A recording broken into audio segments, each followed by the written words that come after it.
Hello, and welcome to the office. This is where I work normally. So, FTP test.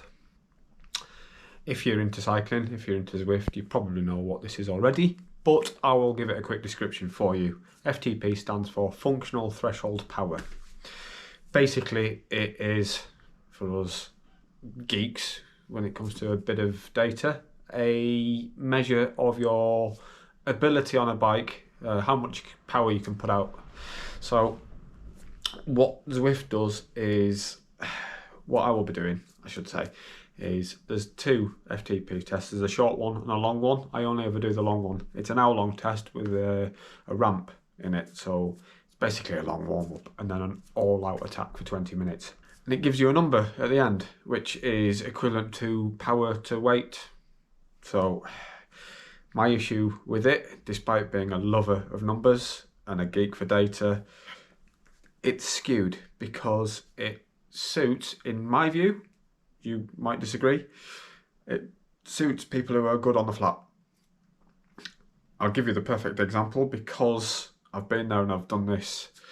Zwift, screenshot here, reckons my FTP is 227. 227 watts is 3.1 watts per kilo for me. I think that's my measured weight back in the day when I was 76.2 kilos. I'm slightly heavier now, so that's skewed a bit again. Sorry, not sorry, but the weight's coming back off. That doesn't matter. But going by this screenshot from the time I went up the Alpe Zwift last time, it put me up to 293 on my actual Zwift.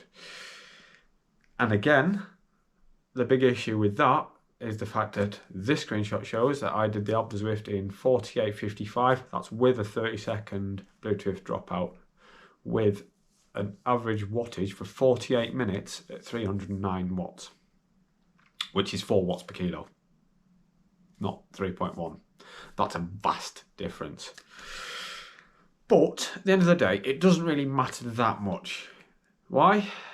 Because it's just a comparison between now, then, future, whatever. So what I'm going to do now is I'm going to head straight onto Zwift now, with a caveat again. I'm good at caveats at the moment. I'm a bit tired. I'm tired. Actually tired, physically tired. Tired, sleepy tired. Legs are a bit achy. I'm not particularly ready for this, but I want to know what my FTP is now, how it compares to previous, and more importantly, for future. So it's, what date is it now? 20th of October 2023. And it's 6 months out till the peak of my training. Now, before the Fred Whitten. I know, I'll keep saying it, but it's what it's all about for me. I've got a hard winter of training coming up. I've already started by doing some more difficult stuff. I did one of the climbs yesterday on Zwift, again nearly 300 watts for half an hour, so clearly doing okay. But I'm going to be doing longer and longer, harder and harder efforts incrementally throughout winter. So I'm going to head into the garage now. You can come with me. Time to get a bit sweaty, and then we'll come back here and report back. Now you'll have to excuse the lighting because it's dim in here. I think I might get myself an LED bulb and excuse the mess because it is one. So let's load Zwift up, get the fan ready. This is coming off in a minute. Got the towel ready, got some drinks ready, and we'll go through the process. Well, things have changed since last time I did this. So before I warm up, right, I've gone into FTP tests. Now, it says mine is, can you see that, 293 at the moment. So why does Zwift Power have me on at 227? The two aren't talking to each other, that's odd. So I've got ERG mode on, that's full feedback, and I'm going for the full FTP test. So that appears to be ramp, get harder and harder, go for it for 20 minutes, and then, it says it's a 12-week test. Whatever, let's just get on it anyway. I've got a very light warm up to do. So as you'll see here, it gives you instructions, warm up. So it's 20-minute warm up, 5 minutes at 365 watts, which is going to hurt like hell. 15 minutes at 190 watts, 20 minutes at full shot, and then 20 minutes at 190, which for me is about 2.7 watts per kilo, 2.6, something like that. And a cool down. Didn't think this was going to be this long. I should have started earlier. I'm going to run out of time today. And just as a note, the warm-up wattage increases every couple of minutes, every an amount of time. So it gives you a very gradual, long warm-up, which I never, ever do. Usually just get on the bike, pedal. Alright, we're starting to build up now. So at the 215 watts, is about 2.5 minutes before the first big effort. Heart rate's still not fully up to temperature. 127 at the moment, but I'm sure that'll ramp up very quickly. And it's going to be asking me for 395 watts at 5 minutes.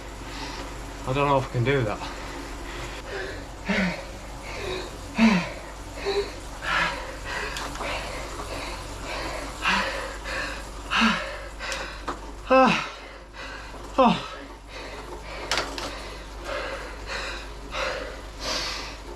I can't hold that.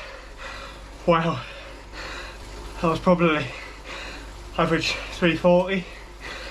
It's so different, this, than just riding up a hill. I can hold 4 watts per kilo with a really slow cadence. It won't let me do it this way. I've got 15 minutes at 205 watts now to recover. Just to back that up, I'm trying to change gears to accommodate my style better, but in full ERG mode on the test it doesn't matter, whatever gear you're in, it feeds back. Oh.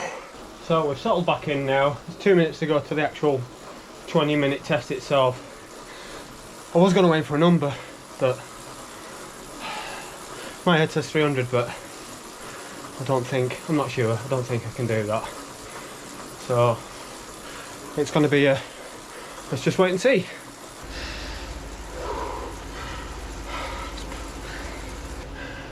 Two minutes left.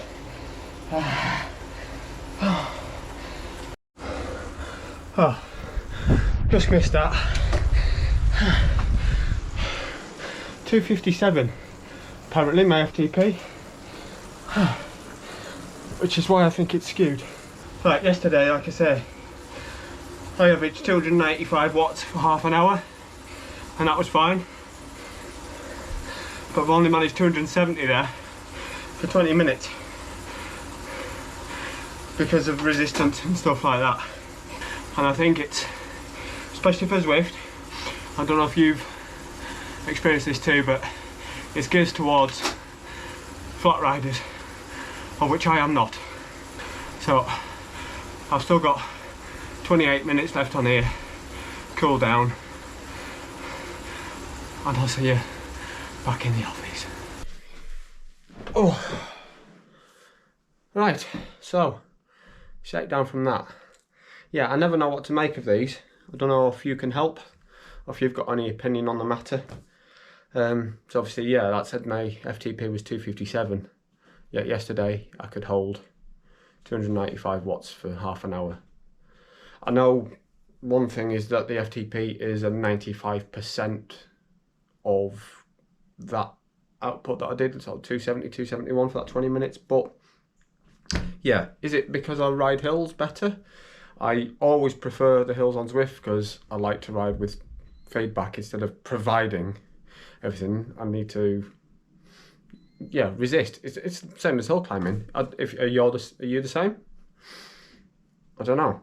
I'm going to be asking the community, the Zwift riders on the Facebook group, to see what their take on it is, or if I can ask anyone at Zwift, for instance, if there's a way of doing that FTP test up a hill, or if it matters. I mean, no, not exactly doing bad, am I, if I can hold that for X amount of time, but where to go from here? So I've got a winter of training ahead, 6 months of tough training. I've got to do mixture of outdoor and indoor, endurance, high intensity, do I go with a 6-month plan? I don't think they do one on Zwift. I know they do a 3-month plan, but do I do that in 3 months' time? Do I just ride my bike? Do I do a mixture? Do I talk to a coach? So yeah, plenty to discuss, plenty to work out. But for now, I'm going to go and collate all of this and start asking some questions. And if I've got any answers, I'll come back with another video and we can run through all that. So thanks for watching this one. If you've got any questions, do ask. Don't forget to subscribe. Over here somewhere. Yeah, drop a comment, like all of that malarkey. And I'll see you on the next one. All right.